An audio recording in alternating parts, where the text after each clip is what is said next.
கர்த்தருடைய பரிசுத்த நாமத்துக்கு மகிமை உண்டாவதாக. இந்த 1ஆம் தேதி வாக்குத்தத்த செய்தியை கேட்டிருப்பீர்கள். நிச்சயமாக இந்த 9ஆம் தேதி 1ஆம் தேதி முதல் கர்த்தர் உங்களை ஆசீர்வதிக்க தொடங்கி இருக்கிறார் என்று நான் விசுவாசிக்கிறேன். ஆனால் வாக்கு பண்ணினவர் உண்மையுள்ளவர். ஆகவே அவருடைய வாக்குத்தத்தம் கிரியை செய்ய உங்களுக்குள் தொடங்கியிருக்கும் என்று விசுவாசிக்கிறேன். நீங்கள் உங்களுக்குள் அதில் கிரியை செய்வதற்கு நீங்கள் விசுவாசம் உள்ளவர்களாக, நம்பிக்கை உள்ளவர்களாக, தேவ வார்த்தையை உங்கள் இருதயத்தில் வைத்தவர்களாக நீங்கள் இருப்பீர்களே. ஆனால் தேவன் உங்களை இந்த மாதத்திலிருந்து ஆசீர்வதிக்கவே ஆசீர்வதிப்பாராக. கண்களை முடிச்சிருப்போம். இதாவே இந்த நல்ல வேலைக்காக நன்றி செலுத்துகிறோம். இந்த அருமையான மன மகிழ்ச்சியின் கர்த்தாவே, இந்த காலை வேளையில் நம்முடைய சமூகத்தினராக வருகிறோம். ஆண்டவரே, இந்த மாதம் நீர் கொடுத்த வாக்குத்தத்தம் இன்று முதல் நான் உங்களை ஆசீர்வதிப்பேன் என்று சொன்னீர். அந்த வார்த்தையினுடைய 2வது பகுதியை இந்த வாரத்தில் நாங்கள் யூடியூப் வழியாக நாங்கள் கேட்கிறோம். இந்த செய்தி எங்களுக்கு ஆசீர்வதித்து தாரும். இந்த செய்தியினுடைய எல்லா நன்மைகளும் எல்லா பலன்களும் எங்களுக்கு கிடைப்பதாக, எங்களுக்கு உண்டாவதாக, நம்முடைய நாம மகிமைப்படும்படியாய் கூட நாங்கள் செபிக்கிறோம். கடந்த 1ஆம் தேதியே மகிமைப்பட தொடங்கிவிட்டது உம்முடைய வார்த்தை. ஆண்டவரே, இந்த 1ஆம் தேதி முதல் நாங்கள் ஆசீர்வதிக்கப்பட்டு வருகிறோம். இந்த செய்தி கேட்கிற நம்முடைய பிள்ளைகள் ஆசீர்வதிக்கப்பட்டு கொண்டு வருகிறார்கள் என்று சொல்லி நாங்கள் விசுவாசிக்கிறோம்ப்பா. கர்த்தர் நீர் பெரிய காரியங்களை செய்யும். இந்த நாளில் இந்த 2வது பகுதியை நீர் ஆசீர்வதிப்பீராக. இந்த நாளிலும் யார் யாரை நீர் ஆசீர்வதிப்பீர் என்று சொல்லி அடுத்த 3 குறிப்புகளை நாங்கள் பார்க்க எங்களுக்கு கிருபை தாரும். இயேசுவின் நாமத்தில் ஜெபிக்கிறோம் ஜீவனுள்ள பிதாவே, ஆமென். கர்த்தருடைய பரிசுத்த நாமத்துக்கு மகிமை உண்டாவதாக. ஆகாய் தீர்க்கதரிசியின் புத்தகம் 2ஆம் அதிகாரம் 19ஆம் வசனத்திலிருந்து நாம் பார்க்கிறோம். நான் இன்று முதல் உங்களை ஆசீர்வதிப்பேன். தேவன் 1ஆம் தேதி முதல் ஆசீர்வதிக்க தொடங்கி இருக்கிறார். கர்த்தருடைய நாம மகிமைப்படுவதாக. கடந்த வாரம் ஆகாய் தீர்க்கதரிசியை புத்தகத்திலிருந்து ஒரு சில குறிப்புகளை கொடுத்து நான் செய்திக்குள்ளாக நான் போனேன். அதே போல இந்த வாரமும் ஒரு சில குறிப்புகளை உங்களுக்கு நான் கொடுக்க விரும்புகிறேன்.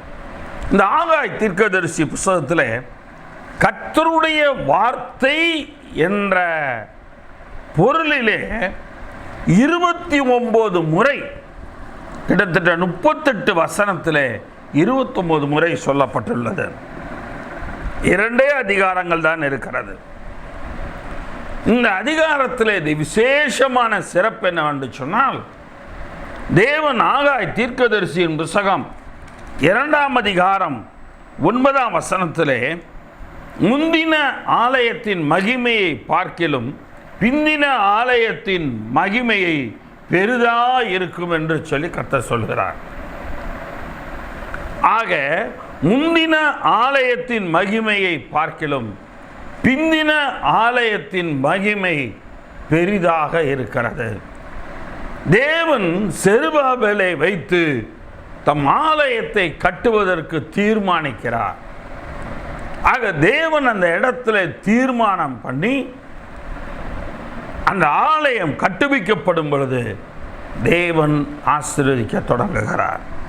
எனக்கு அருமையான தேவனுடைய பிள்ளைகளே, அது மாத்திரமல்ல, 2ஆம் அதிகாரம் 5 முதல் 9 வசனங்கள் வரை நீங்கள் வாசிப்பீர்களே. ஆனால் புதிய ஏற்பாட்டிலே சொல்லப்பட்டதான கர்த்தருடைய 2ஆம் வருகையை குறித்தும் இந்த ஆகாய் தீர்க்கதரிசி சொல்லி இருக்கிறார். ஆக இந்த ஆகாய் தீர்க்கதரிசி புத்தகம் விசேஷித்த ஒரு புத்தகமாய் இருக்கிறது. எனக்கு அருமையான தேவனுடைய பிள்ளைகளே, கடந்த வாரம் 3 விதமான நபர்களை தேவன் ஆசீர்வதிப்பார் இன்று முதல் என்று சொல்லி 1ஆம் தேதி செய்தியிலே பார்த்தோம். இந்த 2வது பகுதியிலே இந்த வாரத்துக்காக நாம் யூடியூப் வழியாக கேட்க போகிற செய்தியிலே 3 விதமான நபர்களை தேவன் ஆசீர்வதிக்கிறார். அதிலே முதலாவது இன்றைக்குரிய குறிப்பு, கர்த்தருக்குள் ஆசீர்வதிக்கிறவர்களை அவர் ஆசீர்வதிக்கிறார். கர்த்தருக்குள் யார் யாரையெல்லாம் நாம் ஆசீர்வதிக்கிறோமோ நம்மை தேவன் ஆசீர்வதிக்கிறார். நாம் மற்றவர்களை ஆசீர்வதிக்கும் பொழுது நம்மை கர்த்தர் அங்கே ஆசீர்வதிக்கிறவராய் இருக்கிறார். ஆக எனக்கு அருமையான தேவனுடைய ஜனமே, நாம் ஆசீர்வதிக்கிறவர்களாக நாம் இருக்க வேண்டும். 1 பேதுருவின் புஸ்தகம் 3ஆம் அதிகாரம் 9ஆம் வசனம். 1 பேதுரு 3:9, தீமைக்கு தீமையையும் உதாசனத்துக்கு உதாசனத்தையும் சரிகட்டாமல் அதற்கு பதிலாக நீங்கள் ஆசீர்வாதத்தை சுதந்தரித்துக் கொள்ளும்படி, நீங்கள் ஆசீர்வாதத்தை சுதந்தரித்துக் கொள்ளும்படி அழைக்கப்பட்டீர்கள் என்று. ஆக இந்த புதிய ஏற்பாட்டு கால விசுவாசியாய் இருக்கிற நாம் ஆசீர்வதிக்கப்பட்டிருப்பதற்காக அழைக்கப்பட்டவர்களாய் இருக்கிறோம் என்று நாம் அறிந்து மற்றவர்களை ஆசீர்வதிக்க வேண்டும். யாராய் இருந்தாலும் சரி, நாம் அவர்களை ஆசீர்வதிக்கிறவர்களாக நாம் இருக்க வேண்டும். நாம் ஆசீர்வதிக்கிறோமா? நாம் அவர்களை சபிக்கிறோமா? அல்லது ஒருவரை குறித்து முறுமுறுக்கிறோமா? அல்லது அவர்களை குறித்ததான விமர்சனங்களை நாம் முன்வைக்கிறோமா? எனக்கு அருமையான தேவனுடைய பிள்ளைகளே, நாம் ஆசீர்வதிக்கப்பட்டவர்களாக முன் குறிக்கப்பட்டிருக்கிறோம். அதை முதலாவது நாம் தெரிந்து கொள்ள வேண்டும். ஆகவே நாம் மற்றவர்களை நாம் ஆசீர்வதிக்க வேண்டும். ஆதியாகமத்தின் புத்தகம் 12ஆம் அதிகாரம் 3ஆம் வசனம். ஆதியாகமம் 12:3 அங்கே பார்க்கிறோம், உன்னை ஆசீர்வதிக்கிறவர்களை ஆசீர்வதிப்பேன் என்று கர்த்தர் சொல்லுகிறார் ஆபிரகாமை பார்த்து. அப்ப ஏன் பேதுரு அங்கே எழுதும் பொழுது நீங்கள் ஆசீர்வதியுங்கள் என்று சொல்லுகிறார் என்பதன் பொருளை இங்கே நாம் பார்க்கிறோம். நாம் அவர்களை ஆசீர்வதிக்கும் பொழுது தேவன் நம்மையும் ஆசீர்வதிக்கிறவராய் இருக்கிறார். ஆக நம்மை ஆசீர்வதிக்கிறவர்களை தேவன் ஆசீர்வதிக்கிறார். ஒருவேளை நமக்கு விரோதமாய் முறுமுறுக்கிறார்கள், தூசிக்கிறார்கள், ஈனப்படுத்துகிறார்கள் என்று சொன்னால் அவர்களை தேவன் பார்த்துக் கொள்வார். ஆனால் தேவன் நமக்கு கொடுத்த வார்த்தை, நம்மை ஆசீர்வதிக்கிறவர்களை அவர் ஆசீர்வார். நம்மளை பற்றி ஏதாவது சபிக்கிறானா, நம்மளை பற்றி ஏதாவது கேவலமாக பேசுகிறானா, அவனை அந்த நிலைக்கு அப்படியே அவனை விட்டுறாரு. பூமியில் உள்ள வம்சங்கள் எல்லாம் உனக்குள் ஆசீர்வதிக்கப்படும் என்றார். எப்பா, இந்த பூமியில் இருக்கிற எல்லாரும் உனக்குள்ளாக ஆசீர்வதிக்கப்படுவாங்க. அதே போல உங்கள் வேலை செய்கிற இடத்துல உங்களுக்குள் எல்லாரும் ஆசீர்வதிக்கப்படுகிறார்கள். உங்களுக்குள் அநேகர் ஆசீர்வாதம் உள்ளவர்களாக நீங்கள் இருப்பீர்கள். நான் அடிக்கடி சொல்வதுண்டு, நீங்கள் உங்களுடைய இடத்துல நீங்கள் தான் ஆசீர்வாதமாக இருப்பீர்கள். நம்மை ஆசீர்வதிக்கிறவர்களை கர்த்தர் ஆசீர்வதிக்கிறார். நாம் ஆசீர்வதிக்கப்பட்டிருப்பதற்காக முன்குறிக்கப்பட்டவர்களாக, அழைக்கப்பட்டவர்களாக நாம் இருக்கிறோம். ஆக ஆசீர்வதிக்கிறவர்களை அவர் ஆசீர்வதிப்பார். மத்தேயு சுவிசேஷத்தில் 5ஆம் அதிகாரம் 44ஆம் வசனம், மத்தேயு 5:44 நாம் பார்க்கிறோம், நான் உங்களுக்கு சொல்லுகிறேன், உங்கள் சத்துருக்களை சிநேகியுங்கள் என்று கர்த்தர் சொல்லுகிறார். உங்களுக்கு சத்துருக்களை நீங்க சிநேகிங்கப்பா. நீங்களும் உங்களை சத்துருக்களை போல பகைக்காதீங்க. உங்களை சபிக்கிறவர்களை ஆசீர்வதியுங்கள் என்று சொல்லுகிறார். உங்களை யார் சபிக்கிறானோ அவனை நீ ஆசீர்வதி. ஏன் தெரியுமா? நீ ஆசீர்வதிக்கப்பட்டவன். உன் வாயிலிருந்து ஆசீர்வாதம் மாத்திரம்தான் வர வேண்டும். உன் இருதயம் முழுவதும் ஆசீர்வாதத்தினால் நிறைந்திருக்க வேண்டும். உன்னுடைய செயல்கள் ஆசீர்வாதம் உள்ளதாய் இருக்க வேண்டும். உன்னுடைய எண்ணங்கள் ஆசீர்வாதம் உள்ளதாய் இருக்க வேண்டும். உன்னுடைய நினைவுகள் ஆசீர்வாதம் உள்ளதாக இருக்க வேண்டும். ஆக நாம் ஆசீர்வாதம் உள்ளவர்களாக இருக்கும்படிக்கு நம்மை சபிக்கிறவர்களை நாம் ஆசீர்வதிக்க வேண்டும். எனக்கு அருமையான தேவனுடைய பிள்ளைகளே, என்னாகமத்தின் புஸ்தகத்தில் 6ஆம் அதிகாரத்தில் 22ஆம் வசனத்திலிருந்து நாம் பார்க்கும் பொழுது கர்த்தர் சொல்லுகிறார் மோசே இடத்துல, அப்பா, ஆரோனும் அவனுடைய குமாரரும் இஸ்ரவேல் புத்திரரை நோக்கி ஆசீர்வதித்து சொல்ல வேண்டிய வார்த்தை என்ன தெரியுமா? அந்த வார்த்தையை கூட அவரே சொல்றார். என்ன சொல்லணும்? அந்த ஜனங்கள் எல்லாம் வந்து நிற்க சொல்லி அவங்கள பார்த்து திரும்பி, இந்த ஆசாரியர்கள் கர்த்தருடைய ஊழியக்காரர்களாகிய இந்த ஆரோனுடைய குமாரர்களும் ஆசீர்வதிக்க வேண்டிய காரியங்கள் என்ன? கர்த்தர் உன்னை ஆசீர்வதித்து உன்னை காக்க கடவர். முதலாவது, உன்னை ஆசீர்வதித்து உன்னை காக்க கடவர். எப்படிப்பட்ட ஒரு விசேஷித்த விதமான ஒரு ஆசீர்வாதம் பாருங்க. ஆசீர்வதிப்பதோடு மாத்திரமல்ல, நாம் ஆசீர்வதிக்கப்பட்டவர்களாகவே காக்கப்பட தேவன் நமக்கு அருள் புரிய வேண்டும் என்று அங்கே பார்க்கிறோம். இரண்டாவதாக அங்கே அவர் சொல்லுகிறார், கர்த்தர் தம்முடைய முகத்தை உன்மேல் பிரகாசிக்க பண்ணி உன்மேல் கிருபையாயிருக்க கடவர். அப்ப கர்த்தருடைய கிருபை என்பது கர்த்தருடைய முகம் நம்மேல் பிரகாசிக்க பண்ணும் பொழுது கர்த்தருடைய கிருபை நம்மோடு கூட இருக்கிறது. தேவன் ஆசீர்வதிக்க சொல்லுகிற விதம், உன்னை ஆசீர்வதித்து உன்னை காக்க கடவர். அவர் தம்முடைய முகத்தை உன்மேல் பிரகாசிக்க பண்ணி உன்மேல் கிருபையாயிருக்க கடவர். மூன்றாவது அவர் சொல்லுகிற ஆசீர்வாதம், கர்த்தர் தம்முடைய முகத்தை உன்மேல் பிரசன்னமாக்கி, கர்த்தர் தம்முடைய முகத்தை உன்மேல் பிரசன்னமாக்கி உனக்கு சமாதானம் கட்டளையிட கடவர் என்பதே. 3 காரியங்களை பார்க்கிறோம். ஒன்று காக்க கடவர், இன்னொன்று கிருபையாயிருக்கிறார் கடவர், மூன்றாவது சமாதானம் கட்டளையிட கடவர். ஒரு மனிதன் வாழ்வதற்கு இது 3 அவசியம். அவன் போக்கிலும் வரத்திலும் அவன் காக்கப்பட வேண்டும். அவன் பிசாசின் பிடியில், பிசாசின் கிரியைகளிலிருந்து அவன் காக்கப்பட வேண்டும். ஆக இந்த காக்கப்படுதல் மிக மிக மிக மிக முக்கியமானது. அது கர்த்தருடைய ஆசீர்வாதத்தினால் தான் கிடைக்கிறது. அதே போல அந்த கிருபை தான் நாம் நிர்மூலமாகாமல் நம்மை பாதுகாக்கிறது. கர்த்தருடைய கிருபை நம்மை பாராட்டும் பொழுது நம்முடைய நாட்களெல்லாம் சந்தோஷமும் ஆசீர்வாதமாய் நிறைந்தவர்களாய் நாம் இருக்கிறோம். ஆக இரண்டாவதாக நாம் பார்க்கிறோம், அவர் நம்முடைய முகத்தை உண்மையில் பிரகாசிக்க பண்ணி உனக்கு கிருபையாய் இருக்க கடவர். உன் மேல் அவர் கிருபையாய் இருப்பார். நீ நிர்மூலமாக மாட்ட, எதிலையுமே நீ நிர்மூலமாக மாட்ட.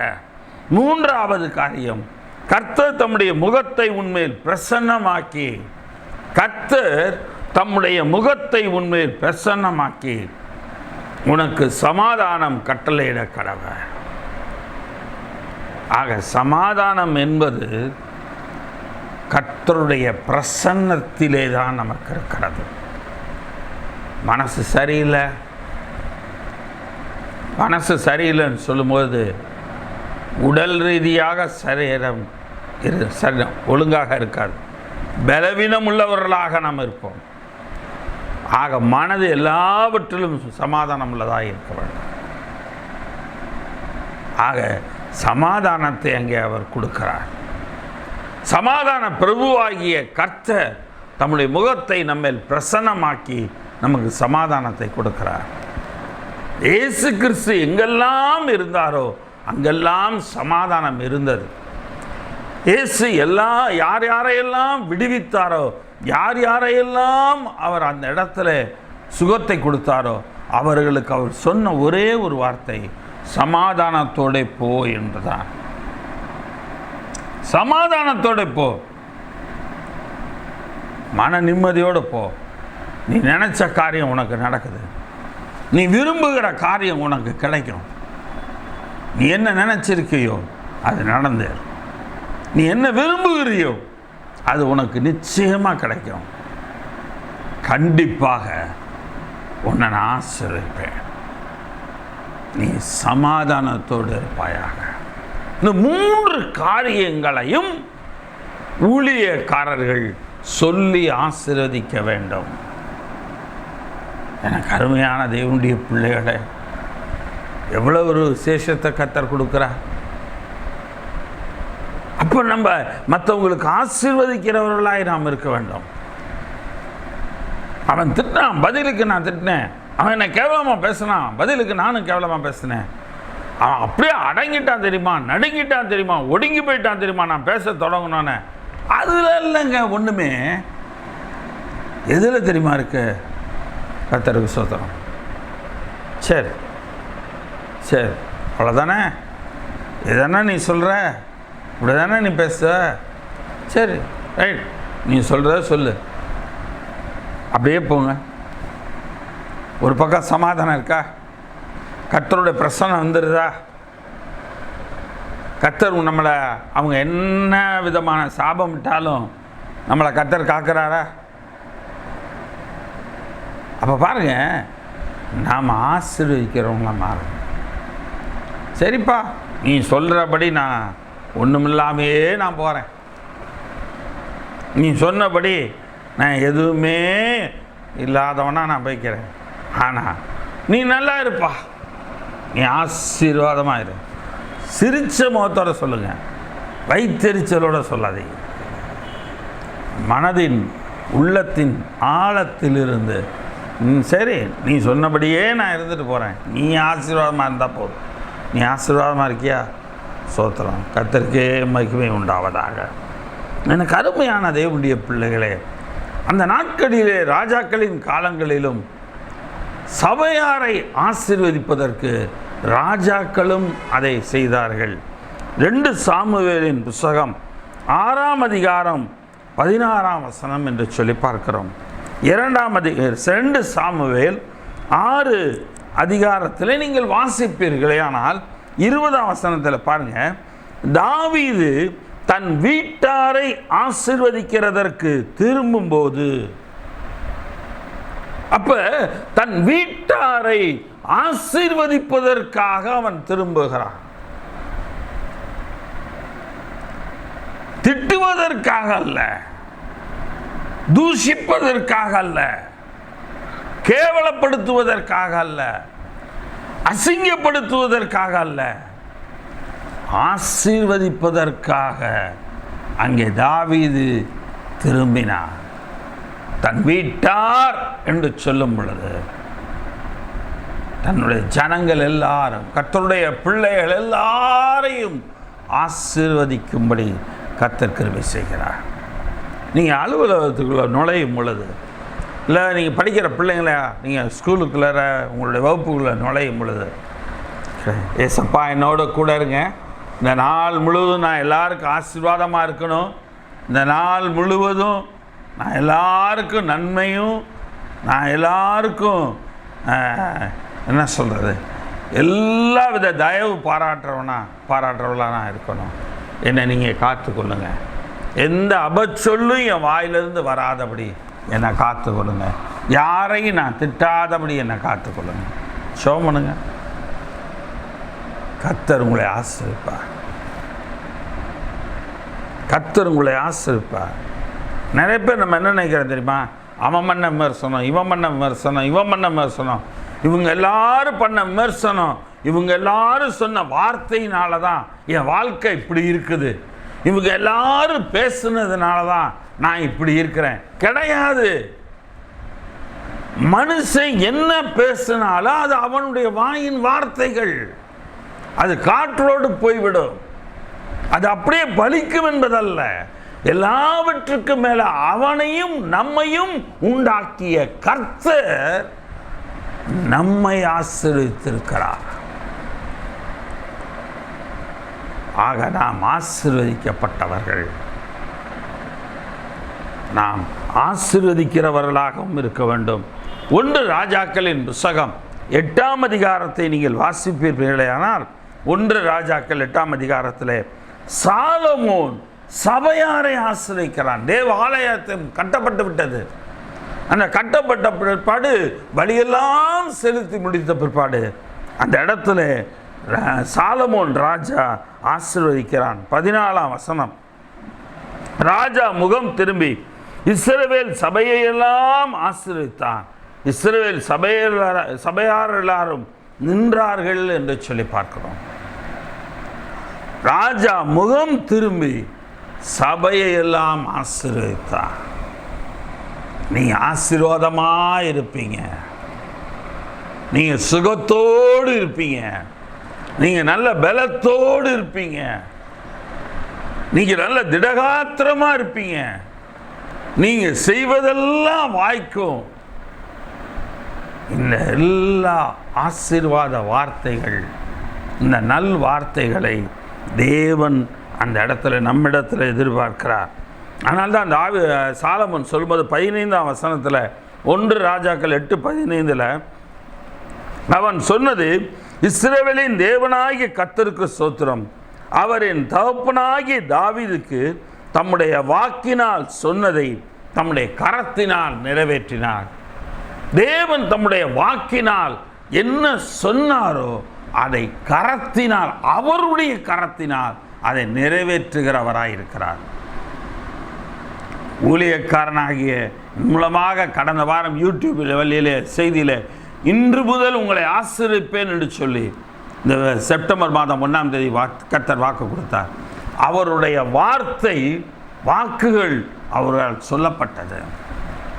அவர் அந்த வார்த்தையை தம்முடைய கரத்தினால் நிச்சயமாய் சொல்லுகிறேன், அந்த 1ஆம் தேதியிலிருந்து உங்களை ஆசீர்வதிக்க தொடங்கியிருப்பார். நீங்கள் என்ன நினைக்கிறீங்க? நம்ம பட்ட கஷ்டங்களை தான் நம்ம பெருசாக நினைக்கிறோம். நம்ம என்ன சொல்கிறது, நம்மளை திட்டினதை தான் நம்ம பெருசாக நினைக்கிறோம். அதெல்லாம் விட்டுருங்க. அதெல்லாம் தாண்டி அந்த எல்லா சூழ்நிலைக்கு மத்தியிலும் நாம் செய்கிறதெல்லாம் வாய்த்தது பாருங்க, அதுதாங்க ஆசீர்வாதம். அவன் செய்ததெல்லாம் வாய்த்தது. அவன் என்னென்ன செய்தானோ அதெல்லாம் வாய்த்தது. அவன் செய்வதெல்லாம் வாய்க்கும். இலையுதிராது இருக்கிற மரத்தை போல இருப்பான். அவனுடைய ஆசீர்வாதம். நீங்க எந்த ஒரு நிலையிலும் உங்களுடைய வாழ்க்கையில் எந்தவித நன்மைகளையும் உதிர்ந்து போக பண்ணுகிறவர்களாய் அல்ல, எல்லா நன்மைகளையும் அனுபவிக்கிறவர்களாக நீங்கள் இருப்பீர்கள். அதே அதிகாரத்தில் 56ஆம் வசனத்தை 55 பாருங்க. அவன் சாலமோன் நின்று கொண்டு இஸ்ரவேல் சபையெல்லாம் ஆசீர்வதித்து உரத்த சத்தத்தோடு சொன்னது, தாம் வாக்குத்தத்தம் பண்ணினபடியெல்லாம் தம்முடைய ஜனமாகிய இஸ்ரவேலுக்கு என்னென்ன கொடுத்திருக்கிறார் பாருங்க. இளைப்பாறுதலை அருளின கர்த்தருக்கு ஸ்தோத்திரம். முதலாவது அவன் சொல்லுகிறான், இளைப்பாறுதலை கர்த்தர் அருளினார், கொடுத்தார். அப்போ முதலாவது தேவ ஆசீர்வாதத்தில் இளைப்பாறுதலை கொடுக்கிறார். அடுத்து இரண்டாவது அவன் சொல்லுகிறான், அவர் தம்முடைய தாசனாகிய மோசேயை கொண்டு சொன்ன அவருடைய நல் வார்த்தைகளில் எல்லாம் ஒரு வார்த்தையானாலும் தவறி போகவில்லை. அப்ப தேவன் தம்முடைய ஊழியக்காரன் மூலமாய் சொல்லப்பட்ட வார்த்தைகளில் எந்த ஒரு நல் வார்த்தையாகிலும் தவறி போவது கிடையாது. ஆக இரண்டாவது காரியம், கர்த்தருடைய வாக்குத்தத்த வார்த்தை தவறி போகாது. அதில் உறுதியாயிருங்க, அதில் உறுதியாயிருங்க. அதனால ஆண்டவர் சொல்றார், தாமதிக்குதுன்னு நினைக்காத, அது ஒரு நோக்கம் உண்டு. ஏற்ற காலத்தில் உங்களை உயர்த்தும்படிக்கு அவருடைய பலத்த கைக்குள் அடங்கியிருங்கள். ஏற்ற காலத்தில் உயர்த்தும்படிக்கு. அப்ப நமக்குன்னு ஒரு உயர்த்தப்படுவதற்கு ஒரு காலத்தை தேவன் வைத்திருக்கிறார். அந்த காலத்தில் எல்லா தடைப்பட்ட ஆசீர்வாதங்களை அள்ளி நிரப்பி நம்மேல் செழிப்பாக்குவார். மூன்றாவது காரியம் 57ஆம் வசனத்தில், நம்முடைய தேவனாகிய கர்த்தர் நம்மை கைவிடாமலும் ஆக மூன்றாவது ஆசீர்வாதம் நம்மை கைவிடாமலும். ஆக அவர் கைவிடுவது கிடையாது. நாலாவது ஆசீர்வாதம் நம்மை நெகிழ விடாமலும், தளர்ந்து போய் விடாதபடிக்கு நெகிழ்ந்து விடாமலும் அவர் தம்முடைய பிதாக்களோடு இருந்தது போல நம்மோடும் இருந்து 5 விதமான ஆசீர்வாதங்களை அங்கே சாலமோன் சொல்லுகிறார். இளைப்பாறுதல், அவர் சொன்ன வார்த்தைகள் தவறி போவதில்லை, அவர் கைவிடுவதில்லை, அவர் நெகிழ விடமாட்டார், அவர் நம்மோடு கூட இருக்கிறார். அருமையான தேவனுடைய பிள்ளைகளே, நீங்கள் ஆசீர்வதியுங்கள். நீங்கள் ஆசீர்வதிக்கப்பட்டவர்களாக இன்றும் என்றும் என்றும் சதா காலங்களிலும் நீங்கள் இருப்பீர்கள். இரண்டாவது காரியம், கர்த்தர் உண்மை உள்ளவர்களை ஆசீர்வதிப்பார். ஆசீர்வதிக்கிறவர்களை ஆசீர்வதிக்கிற தேவன் உண்மை உள்ளவர்களை ஆசீர்வதிக்கிறவராய் இருக்கிறார். இரண்டாவது காரியம், உண்மையுள்ளவர்களை ஆசீர்வதிப்பார். நீதிமொழிகளின் புத்தகம் 28ஆம் அதிகாரம் 20ஆம் வசனம். நீதிமொழிகள் 28:20.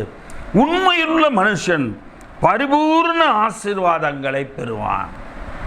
உண்மையுள்ள மனுஷன் ஆசீர்வாதங்களை பெறுவான் என்று சொல்லல, பரிபூர்ணமான ஆசீர்வாதங்களை பெறுவான்.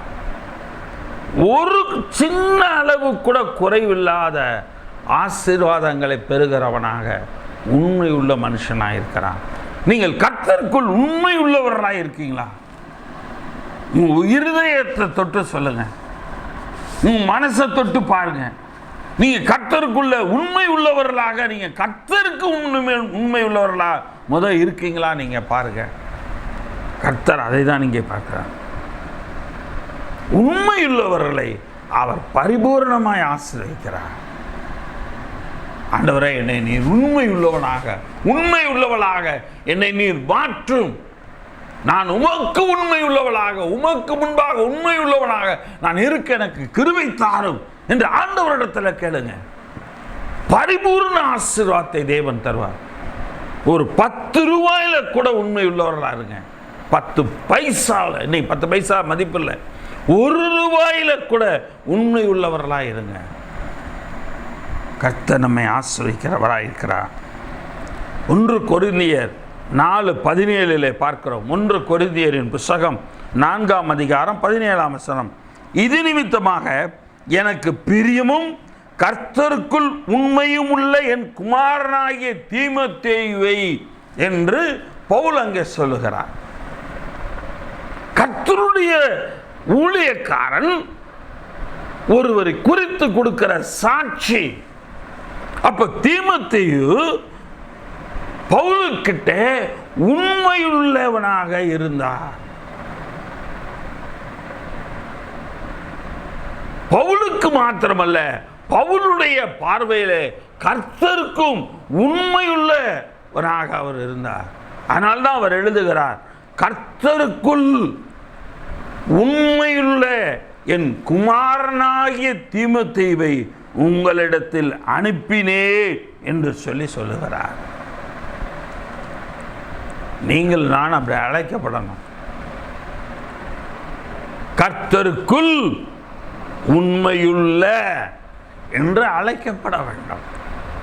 அதே போல இன்னொரு நபரையும் பவுல் சொல்வார். எபேசியருக்கு எழுதின நிருபம் 6ஆம் அதிகாரம் 21ஆம் வசனம். எபேசியர் 6:21. எனக்கு அடுத்த காரியங்களும் என் சுக செய்திகளும் உங்களுக்கு தெரிய வரும்படிக்கு அவைகளையெல்லாம் நமக்கு பிரியமான சகோதரனும் கர்த்தருக்குள் உண்மையுள்ள ஊழியக்காரனுமாய் இருக்கிற தீகிக்கு, இந்த தீகிக்கு என்பவனை குறித்து ஒரு சர்டிபிகேட் அங்கு கொடுக்கப்படுகிறது, ஒரு சான்றிதழ் கொடுக்கப்படுகிறது. என்ன சான்றிதழ்? கர்த்தருக்குள் உண்மையுள்ள ஊழியக்காரன். தீமோத்தேயுவை சொல்லுகிறார், உண்மை கர்த்தருக்குள் உண்மையுள்ள என் குமாரன். தீகுக்கை சொல்லுகிறார், கர்த்தருக்குள் உண்மையுள்ள ஊழியக்காரன். எனக்கு அருமையான தேவனுடைய பிள்ளைகளே, எபிரேயருக்கு எழுதின நிருபம் 3ஆம் அதிகாரம் 5ஆம் வசனம். எபிரேயர் 3:5. சொல்லப்படுகிற காரியங்களுக்கு சாட்சியாக மோசே பணிவிடக்காரனாய் அவருடைய வீட்டில் எங்கும் உண்மை உள்ளவனாய் இருந்தான். சொல்லப்பட போகிற காரியங்களுக்கு சாட்சியாக புதிய ஏற்பாட்டில் எபிரேயர்கள் நிருபத்தில் சொல்லப்பட போகிற காரியங்களுக்கு சாட்சியாக மோசே என்ற நபரை நான் எடுக்கிறேன். இந்த மோசே கர்த்தருடைய பணிவிடக்காரனாய் அவருடைய வீட்டில், யாருடைய வீட்டில்? கர்த்தருடைய வீட்டில் எங்கும் உண்மை உள்ளவனாய் இருந்தான் என்று சொல்லி அங்கே நாம் பார்க்கிறோம். அதுக்கு அடுத்த வசனம் பாருங்க. கிறிஸ்துவோ அவருடைய வீட்டிற்கும் மேற்பட்டவரான குமாரனாக உண்மையுள்ளவராய் இருக்கிறார். கிறிஸ்துவை குறித்து அங்கே சொல்லப்படுகிறது. கிறிஸ்துவோ அவருடைய வீட்டிற்கு மேற்பட்டவரான குமாரனாக உண்மையுள்ளவராய் இருக்கிறார். கிறிஸ்துவும் உண்மை உள்ளவராய் இருந்தார். நாம் உண்மை உள்ளவர்களாக இருக்கிறோமா? தீமோத்தேயு உண்மையுள்ளவராக இருந்தார். தீகுக்கு உண்மையுள்ளவராக இருந்தார். மோசே உண்மையுள்ளவராக இருந்தார். கிறிஸ்து உண்மையுள்ளவராக இருந்தார். எனக்கு அருமையான தேவனுடைய பிள்ளைகளே, அதனால தான் பாருங்க, மோசேயினுடைய மரணம் ஒரு விசேஷ ஒரு காரியமாக இருக்கும். மோசேயினுடைய வாழ்க்கையே ஒரு விசேஷமாக இருக்கும். உபாகமம் 34ஆம் அதிகாரம் 5, 6, 7 வசனங்களை பாருங்க. உபாகமம் 34, 5, 6, 7.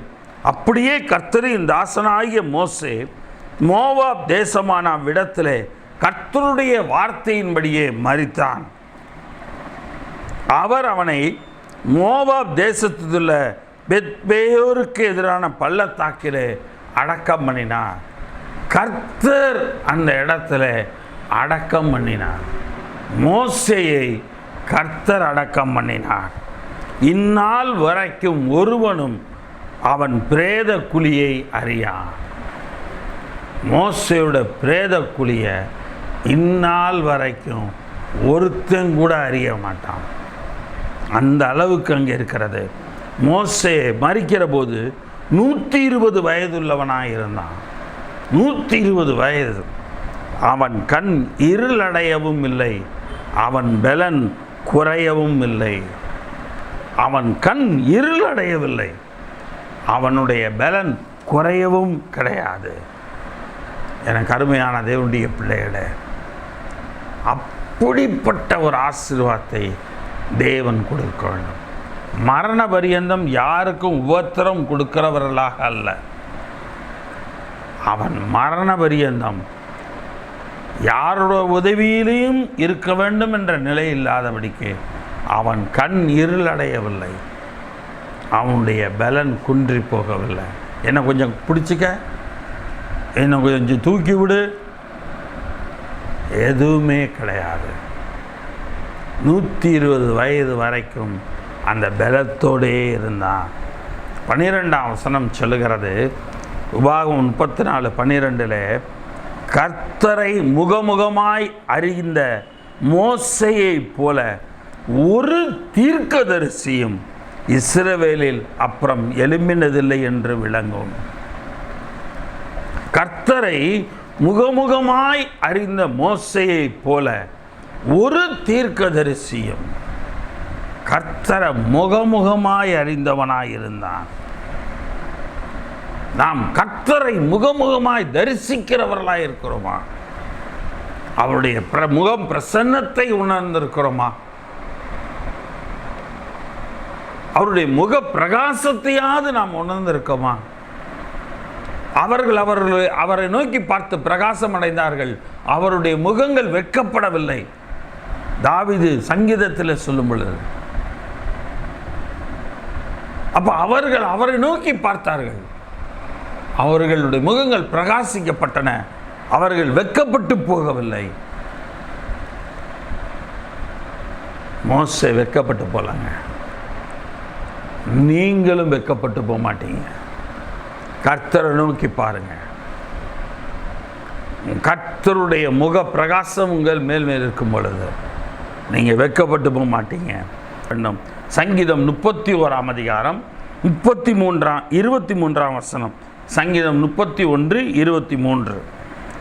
கர்த்தருடைய பரிசுத்தவான்களே, நீங்கள் எல்லோரும் அவரில் அன்பு கூறுங்கள். உண்மை உள்ளவனை கர்த்தர் தற்காத்து இடும்பு செய்கிறவனுக்கு பூரணமாய் பதிலளிப்பார் என்று சொல்லி பார்க்கிறோம். கர்த்தர் என்ன செய்கிறாரா?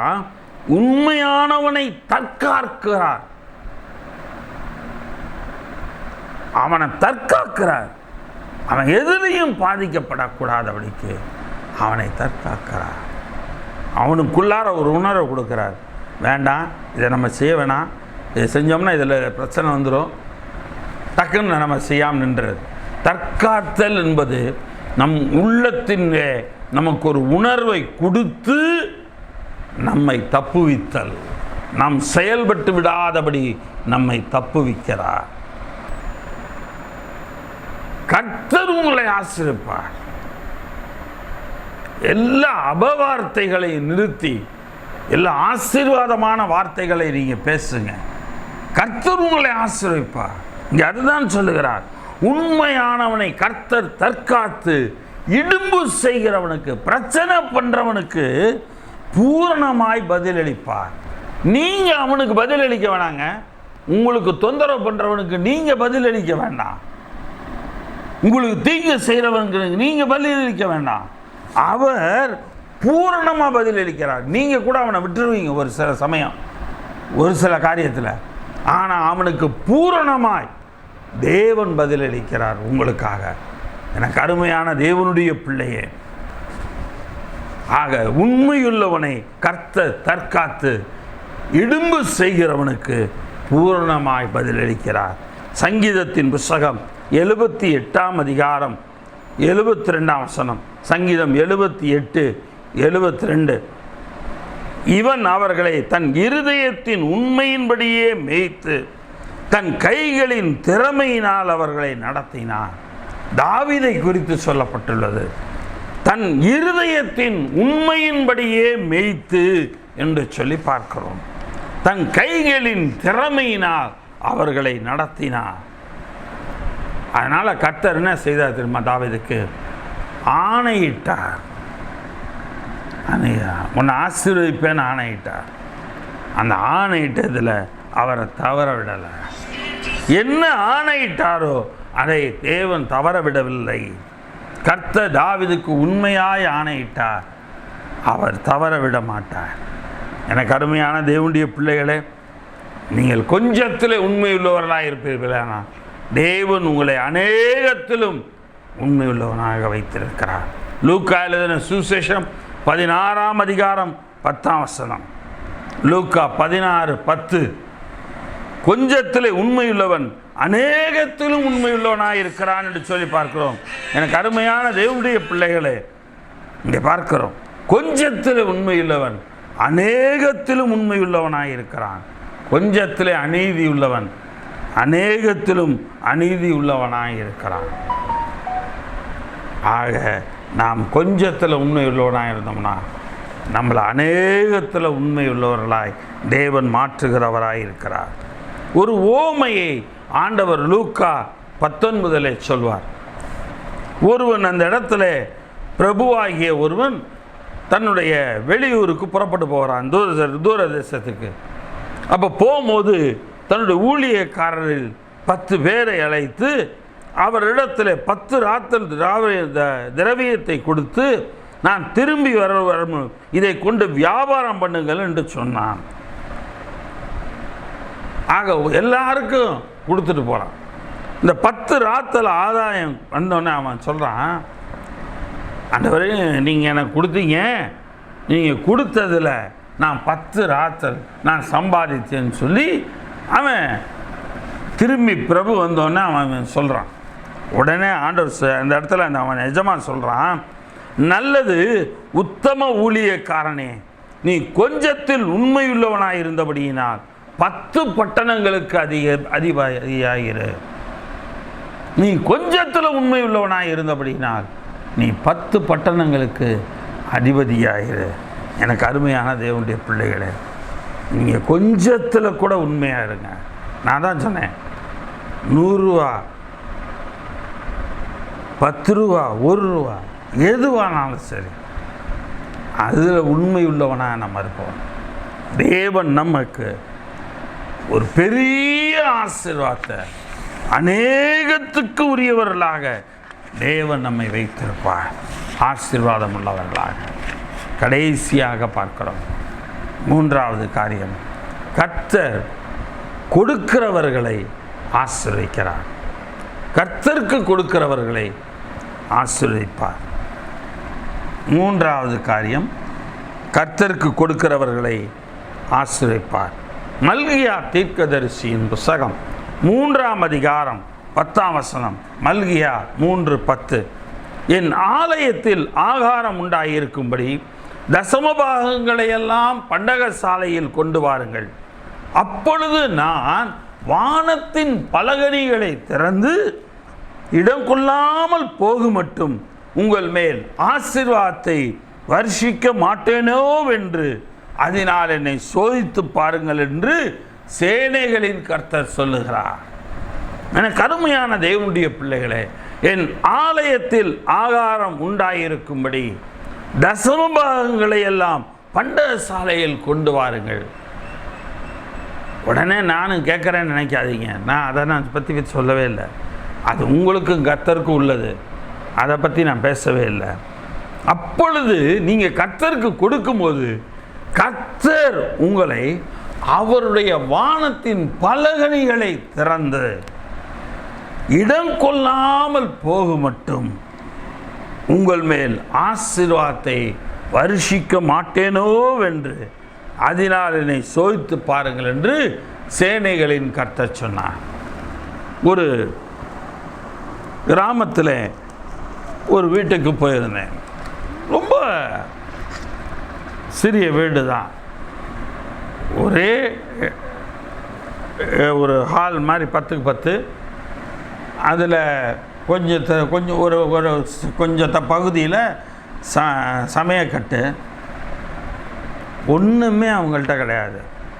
லைட்டு கூட பார்த்திங்கன்னா பக்கத்து வீட்டிலேருந்து காசு வாங்கி ஒரு லைட்டு மட்டும் போட்டிருப்பாங்க. கர்த்தருக்குள்ளே ஜெபம் பண்ணாங்க, தொடர்ந்து ஜெபம் பண்ண வருவாங்க. அவங்க தினக்கூலி உள்ளவங்க. அந்த 6 நாள் கூலியில் ஒவ்வொரு நாள் கூலியிலையும் எவ்வளவு வருதோ அதில் கடவுளுக்குன்னு கர்த்தருக்குன்னு கொஞ்சம் ஒதுக்கி வச்சுருந்தாங்க. அதை ஞாயிற்றுக்கிழமையில் அவங்களுக்கு தேவ செய்தி கொடுக்க போகும்போது, ஜெபிக்க போகும்போது அதை அப்படியே கொடுப்பாங்க. அவங்க கொடுத்த பிற்பாடு நான் எங்களுடைய தனி ஜெபத்தில் அவங்களோட சபையில் முழங்கால் பண்ணிட்டு ஜெபம் பண்ணும்போது, அவங்களுக்கு ஜெபம் பண்ணும்போதெல்லாம் அவங்கள ஆசீர்வதியும். ஒரு சில மாதங்களுக்கு பிற்பாடு அவங்க வீட்டுக்கு போனேன். அப்போ பார்த்தீங்கன்னா அவங்க வீட்டில் பாஸ்டர் ஓனர் சம்மதம் பண்ணி எங்களுக்குன்னு தனியாக கரண்ட்டு மீட்டர் கொடுத்துட்டாங்க அப்படின்னா. கர்த்தருக்கு சோத்திரம் சிஸ்டர் அப்படின்னா. அவங்க இப்போ டியூப்லைட் போட்டிருக்கிறாங்க. முன்னாடி குண்டு பல்பு, இப்போ டியூப்லைட். அடுத்து ஃபேன் ஓடுது. இன்னும் அவர்கள் கர்த்தருக்கு கொடுத்து கொண்டிருந்தார்கள். கர்த்தருக்குள் அவர்களை ஆசீர்வதித்து ஜெபம் பண்ணிட்டு இருந்தேன். கொஞ்ச நாள் கழிச்சு போனப்போ சொன்னாங்க, பாஸ்டர் ஒரு டிவி வாங்கியிருக்கிறோம், கர்த்தர் டிவி வாங்க கிருபை செய்தார், கர்த்தருக்கு ஸ்தோத்திரம். அடுத்து கொஞ்ச நாளில் ஃப்ரிட்ஜ் வாங்க கர்த்தர் கிருபை செய்தார். அப்போ அந்த வீட்டுக்கு தேவையான எல்லா பொருளையும் கர்த்தர் கொடுக்குறார்ல. ஒரு மிக்சி வாங்கினாங்க, ஒரு கிரைண்டர் வாங்கியிருக்கிறாங்க. வீடு அதுதான். இப்போ என்ன செஞ்சுருக்காங்கன்னா, அந்த வீட்டுக்கு அடுத்த வீடையும் அந்த ஓனர் அவங்களுக்கு கொடுத்துருக்குறாங்க. வாடகை கொஞ்சம் கூட கொடுத்து அந்த பக்கத்தில் இருக்கிற அந்த சின்ன வீட்டையும் இவங்களே எடுத்துக்கிட்டாங்க. கர்த்தர் நிரப்புகிறார். வீட்டில் பொருள் வைக்க இடம் இல்லாதபடிக்கு அந்த வீடை நிரப்புகிறார். பக்கத்தில் உள்ள ஒரு வீட்டையும் எடுத்துக்கொள்ளும்படிக்கு அந்த அளவுக்கு அவர்களுக்கு பொருள்களை தேவன் கொடுத்து, இடம் பத்தவில்லை என்று சொல்லுகிற அளவுக்கு தேவன் ஆசீர்வாதத்தை கொடுத்தார். நிச்சயமாக சொல்கிறேன், கர்த்தருக்கு நம்ம கொடுத்தோம்னா கர்த்தர் நம்மளை ஆசீர்வதிப்பாருங்க. நிச்சயமாக ஆசீர்வதிப்பார். எனக்கு அருமையான தேவனுடைய பிள்ளைகளே, மத்தேயு எழுதின சுவிசேஷம் 5ஆம் அதிகாரம் 42ஆம் வசனம், மத்தேயு 5:42, உன்னிடத்தில் கேட்கிறவனுக்கு கொடு என்று சொல்லி தேவன் சொல்லுகிறார். உன்னிடத்தில் கேட்கிறவனுக்கு நீ கொடு. உன்னிடத்தில் கடன் வாங்க விரும்புகிறவனுக்கு முகம் கோணாத. உன்கிட்ட ஒரு வேலை காசு இருக்குது, உன்கிட்ட கடன் கேட்குறான்னு சொன்னான், அவன்கிட்ட முகம் கோணாத, அவனுக்கு மனப்பூர்வமாக கொடு. உன்கிட்ட கேட்குறவனுக்கு நீ கொடு என்று சொல்லி கர்த்தர் பெரிய காரியங்களை சொல்லுகிறார். எபிரேயர்கள் நிருபத்தில் ஆபிரகாமுடைய காணிக்கை கொடுத்தது சொல்லப்படுகிறது புதிய ஏற்பாட்டில். எபிரேயர்கள் நிருபம் 7ஆம் அதிகாரம் 9-10 வசனங்களில் பார்க்கிறோம். எபிரேயர் 7:9-10 வசனங்களில், அன்றியும் மெல்கிசேதேக்கு ஆபிரகாமுக்கு எதிர்கொண்டு போன போது லேவியானவன் தன் தகப்பனுடைய அறையில் இருந்தபடியால் தசமம் வாங்குகிற அவனும் ஆபிரகாமின் மூலமாய் தசமபாகம் கொடுத்தான் என்று சொல்லலாம். ஆக தசமபாகத்தை அங்கே கொடுத்தான். எனக்கு அருமையான தேவனுடைய பிள்ளைகளே, கர்த்தருக்கு கொடுப்பது என்பது ஆசீர்வாதமானது. 2 கொரிந்தியரில் 9ஆம் அதிகாரம் 5ஆம் வசனத்திலிருந்து, 2 கொரிந்தியர் 9ஆம் அதிகாரம் 5ஆம் வசனத்திலிருந்து, ஆகையால் வாக்குத்தத்தம் பண்ணப்பட்டிருக்கிற உங்கள் தான தர்மமானது லோபதனமாய் கொடுக்கப்பட்டதாயிராமல் உதாரத்துவமாய் கொடுக்கப்பட்டதாய் இருக்கும்படியாக. எப்படியா? லோபத்தனமாய் கொடுக்கப்பட்டதாயிராமல் உதாரத்துவமாய் கொடுக்கப்பட்டதாய் இருக்கும்படியாக அதை ஆயத்தப்படுத்துவதற்கு சகோதரரேவி உங்களிடத்தில் முன்னவே அனுப்புவது எனக்கு அவசியம் எனப்பட்டது. கர்த்தர் வாக்குத்தத்தம் பண்ணப்பட்ட தான தர்மமான எல்லா காரியங்களும் லோபத்தனமாக, பிசினித்தனம், கஞ்சத்தனமாக கொடுக்கிறதா இல்லாமல் உதாரத்துவமாக கொடுத்தல், அள்ளி கொடுத்தல், அதற்கு ஆயத்தப்படுத்துவதற்கு முன்னாடியே ஒரு ஆள் அனுப்புகிறான். நான் சொல்கிறாரு, அவனவன் விசனமாயும் அல்ல, 7ஆம் வசனத்தில், அவனவன் விசனமாயும் அல்ல கட்டாயமாயும் அல்ல, தன் மனதில் நியமித்தபடியே கொடுக்க கடவன். உற்சாகமாய் கொடுக்கிறவனிடத்தில் கர்த்தர் பிரியமாயிருக்கிறார். அவனவன் விசனமாயும் அல்ல கட்டாயமாயும் அல்ல. நீங்கள் வசனத்தோடு கொடுக்க வேணாங்க, கட்டாயமாயும் அல்ல. நீங்கள் கட்டாயம் நீ கொடுக்கணும்னு அவசியம் கிடையாது. கொடுத்ததை வலது கை கொடுக்கிற இடது கைக்கு தெரியக்கூடாது. கொடுங்கள், அப்பொழுது உங்களுக்கு கொடுக்கப்படும். அமுக்கி குலுக்கி சரிந்து விழும்படி உங்களுக்கு கொடுப்பார்கள், உங்கள் மடியிலே கொட்டுவார்கள் என்று கர்த்தர் சொல்லுகிறார். அமுக்கி குலுக்கி சரிந்து விழும்படி உங்களுக்கு கொடுக்கப்படும். கொடுத்தாதான் நமக்கு ஆசீர்வாதம். வலது கைக்கு கொடுக்கிற இடது கைக்கு தெரியக்கூடாது. நான் இந்த வாரம் எவ்வளோ காணிக்க போட்டேன் தெரியுமா? 100 ரூபா போட்டேன். நான் இந்த வாரம் காணிக்க எவ்வளோ போட்டேன் தெரியுமா? 200 ரூபா போட்டேன். சொல்லாதீங்க. உங்கள் மனசுக்கே அது இல்லை. வலது கைக்கு வலது கை கொடுப்பது இடது கைக்கு தெரியக்கூடாது. அப்படின்னா நம்ம கர்த்தருக்கு கொடுக்கிறது என்பது மிகப்பெரிய ஆசீர்வாதம், மிகப்பெரிய ஆசீர்வாதம். கர்த்தருக்கு கொடுக்கிறத வாயை திறந்து அதை சொன்னீங்கன்னா அதற்குரிய பலன் கிடைக்கவே கிடைக்காது.